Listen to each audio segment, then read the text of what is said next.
Hi, my name is Dane Buell. I'm Vice President of Tree Care with Brightview, and I'm here with Dr. Ed Gilman in the lovely Sonoran Desert outside of Phoenix, Arizona. We're here to talk about tree pruning, in particular talking about preparing trees for monsoon season. So Dr. Gilman, I just got to ask, a lot of people here in this market feel that you have to monsoon prune trees, and to do that they essentially remove all the interior canopy. Is that a good thing to do? So taking off all the branches on the inner part of the tree, lower part of the tree, not so great. Okay. In fact, a lot of people consider that substandard pruning in the U.S. And you see it a lot where all the branches are taken off. That type of pruning is fairly easy to do. You do it from the ground, but it shifts all the future growth out to the edge of the crown. And a lot of those cuts are sources of sprouts later on, which then refill the canopy. You have to go back and take them off again. Well, what about the theory of, like, if you open your hand and you put out the window of your car and the wind blows through it, isn't that what that pruning does? Doesn't it allow wind to pass through the tree?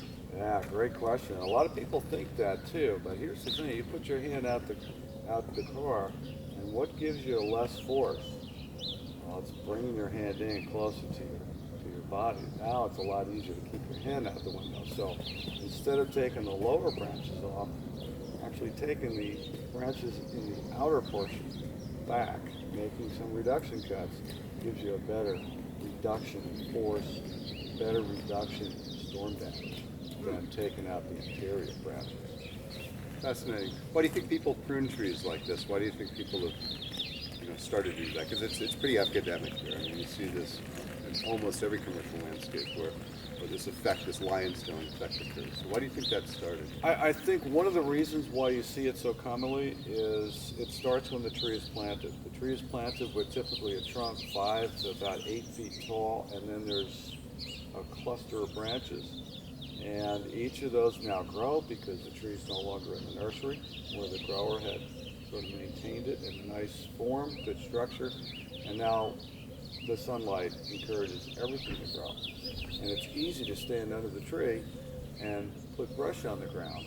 And you get a big pile of brush, but it's taken off of the wrong spot because you end up with a very unnatural form, which is a short trunk and lots of branches coming from one spot. That turns out to be a weak structure in the long run because you're shifting growth to the end, actually increasing the forces at the base where those branches meet the trunk. Oh, fascinating. So trees don't grow like that in nature. How do trees grow? Well, it depends on where you are. If you're in the desert, there's a lot of short trunks, kind of like what we're seeing right here. And then there's a lot of clustered branches, but they're able to kind of rest their secondary branches on the ground. And that kind of helps them stay up. Same thing if you're in other markets, Chicago with bur oaks or Florida with live oaks. Those branches, if they're able to touch the ground, sort of hold the tree together. But in urban areas, parking lots, homes, condo associations, we can't let those secondary branches touch the ground. Right, People want to see under the tree, so those are lifted up, and hence the problem. So we got to shorten those limbs instead of taking off the inner, because again, that forces them to get even longer, Right. which increases their likelihood of breaking. So if you take the interior of the tree out, it will replace it, as you described, right, with a lot of shoots inside. You'll just be coming back and removing those. Sprout. It also causes the tree to kind of grow longer faster, right? It causes those branches to get longer, and when you take off those secondary branches by lion's tailing and cleaning out the center, it takes away the capacity of the tree to get those branches, I should say, to get larger as they move toward the trunk. So typically you'll have, say, a branch a foot out from the base of the branch, another branch maybe 2 feet out and 3 feet out. Each of those branches have added a gradual increase in the size of the branch. Right. So it'll get tapered like a fishing rod does toward the butt. That makes it very strong. So taking those branches off eliminates the possibility of that happening in the tree, which is not good. Right? You want that taper to keep the branches strong, allow them to gain diameter.